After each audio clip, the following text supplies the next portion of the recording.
নমস্কার, দেখছেন কলকাতা টিভি, সঙ্গে রয়েছে অনন্যা। শুরু করছি জেলার সারাদিন। 5ই আগস্ট খড়গপুরে সালুয়া যায় অভিযুক্ত সঞ্জয় রায়। পুলিশ ওয়েলফেয়ার বৈঠকে যোগ দিতে যায় সঞ্জয়। 8ই আগস্ট ফের অভিযুক্ত ফিরে আরজি করে যায় সঞ্জয় রায়। এই মুহূর্তে এই তথ্যই সামনে আসছে যে 5ই আগস্ট খড়গপুরে গিয়েছিলেন এই অভিযুক্ত সালুয়া যায় অভিযুক্ত সঞ্জয় রায়, আর সেখান থেকে ফিরে সে আবারও আরজি করে আসে বলেই জানা যাচ্ছে। পুলিশ ওয়েলফেয়ার বৈঠকে যোগ দিতে গিয়েছিলেন এই ধৃত, এমনই সূত্র মারফত জানা যাচ্ছে। 8ই আগস্ট ফের অভিযুক্ত আরজি করে গিয়েছিলেন। ফিরেই আরজি কর যায় সঞ্জয় রায়। 8ই আগস্ট পুলিশের একটি বৈঠকে যোগ দেওয়ার পর তারপর তিনি আরজি কর গেছে, এমনই জানা যাচ্ছে। 5ই আগস্ট খড়গপুরে সালুয়া যায় অভিযুক্ত সঞ্জয় রায়। পুলিশ ওয়েলফেয়ার বৈঠকে যোগ দিতে যায় তিনি, আর তারপর 8ই আগস্ট ফের আরজি করে গিয়েছিলেন এই সঞ্জয় রায়, এমনই জানা যাচ্ছে সূত্র মারফত। বারবার যে কথা সামনে এসছে যে আরজি করে তার যাতায়াত ছিল, কি করে বহিরাগতরা এভাবে আরজি কর ঢুকছিল সেই নিয়ে প্রশ্ন উঠেছে। আর এই যে মৃত ছাত্রী, চিকিৎসক ছাত্রী, তার সঙ্গে এই নাম জড়িয়েছে যে সঞ্জয় রায়, তিনি তাকে খুন করেছেন, ধর্ষণ করে খুন করার কথা। আর এরপরই কিন্তু এই সঞ্জয় রায়কে গ্রেপ্তার করা হয়েছে, 14 দিনের জেল হেফাজত হয়েছে এই ধৃত সঞ্জয় রায়। এই নিয়ে আমরা কথা বলবো। আমাদের সঙ্গে রয়েছেন আমাদের প্রতিনিধি রিয়া মাঝি। রিয়া, যে এই মুহূর্তে যে খবর সামনে আসছে যে 5ই আগস্ট খড়গপুরের সালুয়া যায় এই অভিযুক্ত সঞ্জয়, আর তারপর ফের 8ই আগস্ট সে আরজি করে গিয়েছিল। একদমই তোমাকে জানিয়ে রাখবো যে যেটা বলা হচ্ছে যে হোম গার্ডের, আর যেটা সূত্র মারফত আমরা খবর পেয়েছিলাম, পুলিশ সূত্রে খবর পেয়েছিলাম যে হোম গার্ডের এই সিভিক ভলেন্টিয়ার হচ্ছে এই সঞ্জয়। হোম গার্ডের যদি সিভিক ভলেন্টিয়ার হয় তাহলে সে এখনো অব্দি কিভাবে ওয়েলফেয়ারের সঙ্গে অ্যাসোসিয়েট রয়েছে এই বিষয়টাও কিন্তু ভাবনা। এবং তোমাকে জানিয়ে রাখবো যে যেহেতু আমরা দেখেছি যে কলকাতার পুলিশ কমিশনার যখন তিনি প্রেস কনফারেন্স করেছিলেন এই ঘটনা নিয়ে, তাকে যখন বারবার জিজ্ঞাসা করা হয়, যে প্রফেশন কি এই সঞ্জয় রায়, তার প্রফেশন কি, তিনি বারবার জানিয়েছিলেন সঞ্জয় রায় প্রফেশন নিয়ে তারা চিন্তিত নয়। তাদের কাছে শুধু একটাই তার পরিচয় যে সে একটা হিনিয়াস ক্রাইমের সঙ্গে যুক্ত রয়েছে, সে একজন ক্রিমিনাল। এছাড়া কিন্তু কোনোভাবেই অফিসিয়াল স্টেটমেন্টে তার পরিচয় জানা যায়নি। কিন্তু তোমাকে আমি যেমনটা জানিয়ে রাখবো যে সূত্র মারফত আমরা যেমনটা জানতে পেরেছি যে প্রথমে এই সিভিক ভলেন্টিয়ার ডিএমজি অর্থাৎ ডিজাস্টার ম্যানেজমেন্ট টিমের সিভিক ভলেন্টিয়ার হয়ে যোগ দেয়, এবং তারপরেই সে চলে যায় ওয়েলফেয়ারে, এবং ওয়েলফেয়ার থেকে চলে যায় হোম গার্ডে। কিন্তু যেটা দেখা যাচ্ছে, যেটা উঠে আসছে, তার লোকেশন, মোবাইলের লোকেশন প্রেস করে যেটা দেখা যাচ্ছে যে সালুয়া গিয়েছিল। সে 5 তারিখে একটি মিটিং ছিল সালুয়াতে, ওয়েলফেয়ারের মিটিং, সেই মিটিং অ্যাটেন্ড করতে সালুয়া গিয়েছিল, এবং তারপর 8 তারিখ ফিরে আসে। 8 তারিখ ফিরেই যেই পেশেন্ট ভর্তি ছিল তার সঙ্গে দেখা করার জন্য তার পেশেন্ট পার্টিকে নিয়ে আসে আরজি করে, এবং আরজি করে যেটা দেখা যায় যে 11টার সময় সে আসে, এবং তারপর সেখান থেকে বেরিয়ে যায়। আবার এখানে 4টের সময় আসে, এবং 4টের সময় গিয়ে কিন্তু সকাল সেমিনার হলে চলে যায়, এবং তারপরেই ভিন্ন ঘটনাটি ঘটায়। কিন্তু প্রশ্ন হচ্ছে যে এই ওয়েলফেয়ারের কোনো মেম্বার হতে গেলে, কলকাতা পুলিশের ওয়েলফেয়ারের কোনো মেম্বার হতে গেলে তার মিনিমাম ডেজিগনেশন এএসআই লাগে, অর্থাৎ অ্যাসিস্ট্যান্ট সাব ইন্সপেক্টর হতে হয়, তবেই সে ওয়েলফেয়ারের মেম্বার হতে হয় মিনিমাম।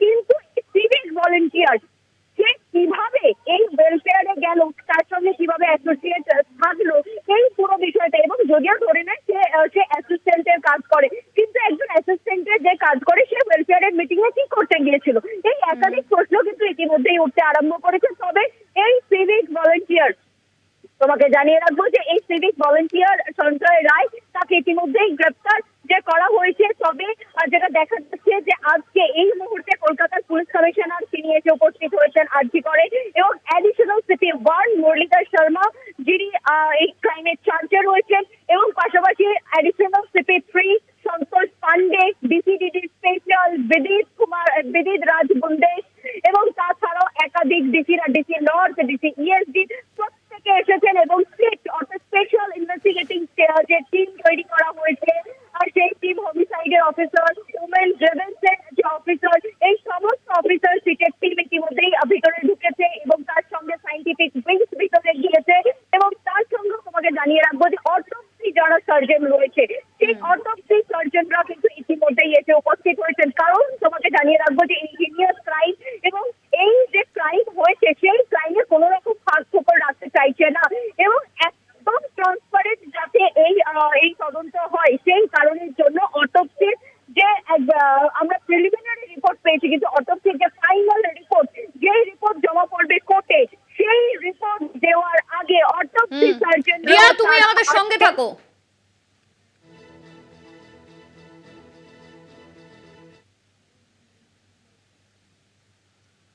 আরজিকর কাণ্ডে চূড়ান্ত অটোপসি রিপোর্টের অপেক্ষা। তার আগে সতর্ক তদন্তকারীরা। ঘটনাস্থলে যাবেন অটোপসি সার্জন, সিটের অফিসাররা। আরো একবার পারিপার্শ্বিক তথ্য প্রমাণ খতিয়ে দেখা হবে। এই নিয়ে আমরা কথা বলবো। আমাদের সঙ্গে রয়েছেন আমাদের প্রতিনিধি রিয়া মাঝি।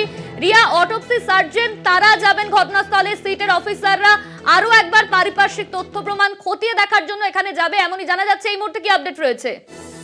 একদমই অনন্যা, তোমাকে যেমনটা বলছিলাম যে অটোপসি সার্জন যারা রয়েছে যে রিপোর্ট, ফাইনাল রিপোর্ট যেটা কোর্টে জমা পড়বে, এবং আমরা জানি মুখ্যমন্ত্রী মমতা বন্দ্যোপাধ্যায় নির্দেশ দিয়েছে যে এই তদন্ত দ্রুত শেষ করতে।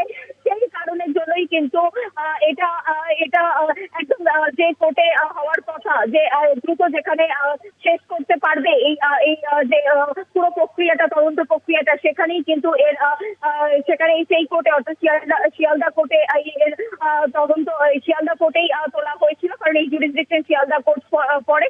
এবং তোমাকে জানিয়ে রাখবো যে ইতিমধ্যেই যেটা দেখা যাচ্ছে যে অটোপসি সার্জন যারা ছিলেন সেই গ্রুপে, যারা পোস্টমর্টম করেছে, সেই অটোপসি সার্জনরা আসবেন এবং ফাইনাল রিপোর্ট দেওয়ার আগে যে প্লেস অফ অকারেন্স, যেখানে ঘটনাটি ঘটেছে, একদম ঘটনাস্থল যেটা, সেই ঘটনাস্থল পরীক্ষা করবেন। কারণ তারা দেখবেন যে সার্কামস্ট্যান্সিয়াল এভিডেন্স কি বলছে। কারণ তোমাকে জানিয়ে রাখবো, যেটা দেখা যায় অনেক সময় যে সার্কামস্ট্যান্সিয়াল এভিডেন্সের ওপরে কিন্তু অনেক কিছু নির্ভর করে, এবং সেই সার্কামস্ট্যান্সিয়াল এভিডেন্স অর্থাৎ স্পেশাল ইনভেস্টিগেটিভ টিমের যারা অফিসাররা রয়েছেন তারা এবং অটোপসি সার্জন, একই সঙ্গে আমরা দেখতে পেলাম অ্যাডিশনাল সিপি 1 তিনি ঢুকবেন, ডিসিডি স্পেশাল রয়েছেন, সমস্ত সিনিয়র অফিসারদের নেতৃত্বে autopsy surgeon, special investigating team তারও আরো একবার খতিয়ে দেখবে পুরো জায়গাটা, যাতে কোনো রকম কিছু মিস না যায়, সেই বিষয়টাই কিন্তু দেখা হবে এবং তারপরে চূড়ান্ত অটোপসি রিপোর্ট দেওয়া হবে।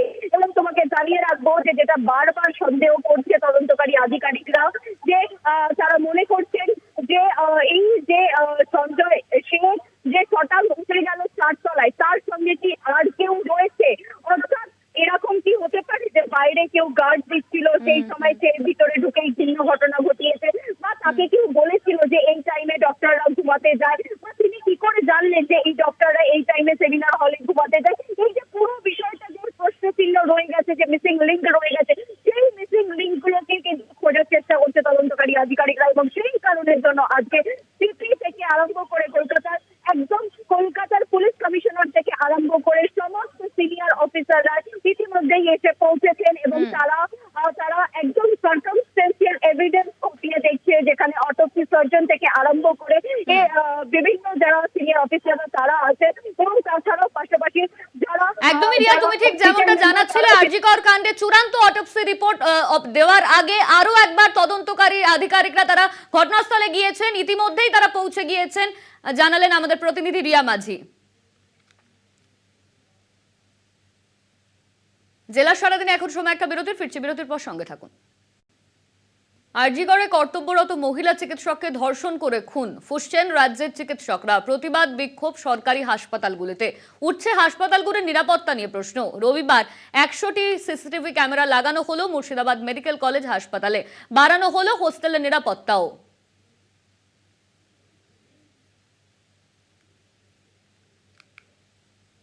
আরজিকর হাসপাতালে তরুণী চিকিৎসককে ধর্ষণ করে খুনের পর থেকে উত্তাল রাজ্য। সরকারি হাসপাতালগুলিতে বিক্ষোভ প্রতিবাদে সামিল চিকিৎসকরা।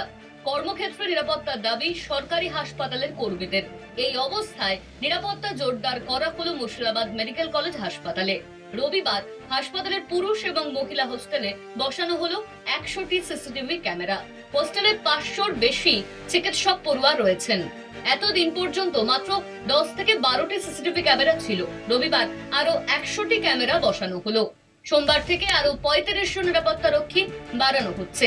নিরাপত্তার জন্য মহিলা হোস্টেলে কঠোর নিষেধাজ্ঞা জারি করা হয়েছে। কোনো বহিরাগত এমনকি ডেলিভারি বয়দের প্রবেশ নিষেধের বিজ্ঞপ্তি জারি করা হয়েছে।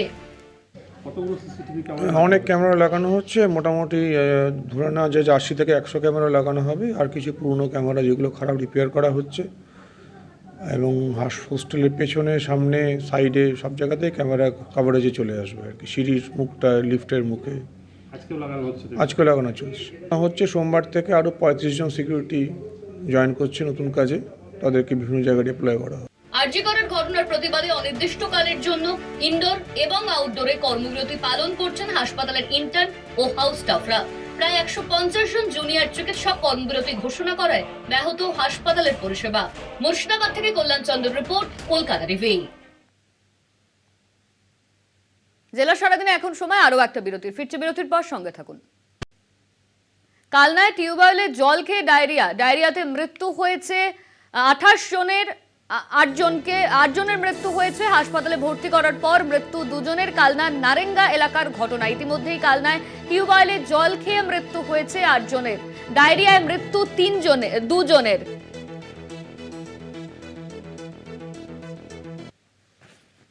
কালনায় টিউবওয়েলে জল খেয়ে ডায়রিয়ায় মৃত 8 জনকে হাসপাতালে ভর্তি করার পর মৃত্যু 2 জনের। কালনার নারেঙ্গা এলাকার ঘটনা। এই নিয়ে আমরা কথা বলবো। আমাদের সঙ্গে রয়েছেন আমাদের প্রতিনিধি চন্দন সেনগুপ্ত। চন্দন, যারা হাসপাতালে ভর্তি তাদের এখন কি অবস্থা? দেখো, গতকাল রাত্রির থেকেই কিন্তু কালনা মহকুমা হাসপাতালে 8 জন রোগী ভর্তি হয়, যারা অকালপোষ পঞ্চায়েতের নারেঙ্গা এলাকায় বাড়ি। এই নারেঙ্গা এলাকাটা মূলত আদিবাসী এলাকা এবং এইখানে যেটা বলা হচ্ছে যে গতকাল ডায়রিয়ায় আক্রান্ত হয়ে 8 জন ভর্তি হয়েছিল, যার মধ্যে 2 জন রোগী মারা যায়। এই 2 জন রোগী মারার পরে কিন্তু একটা আতঙ্ক দেখা দিয়েছে, যেহেতু ডায়রিয়া হয়েছে, এবং সেই কারণে কিন্তু আজ সকালবেলায় কিন্তু হাসপাতালের তরফ থেকে একটি টিম পাঠানো হয়েছে, মেডিকেল টিম। এখনো পর্যন্ত এই ডায়রিয়াতে আক্রান্ত হয়েছে 8 জন, তার মধ্যে 2 জনের মৃত্যু হওয়ায় স্বাভাবিকভাবে একটা আতঙ্কের সৃষ্টি হয়েছে গ্রাম জুড়ে।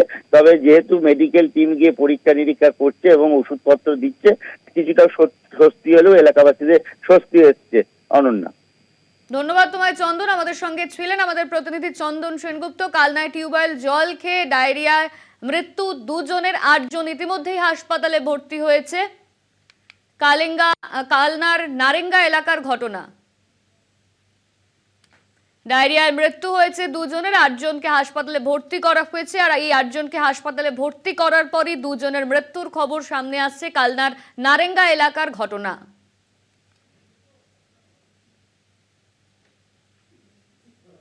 জেলা সারাদিন আজ এই পর্যন্তই। দেখতে থাকুন কলকাতা টিভি, রাত দিন 7 দিন।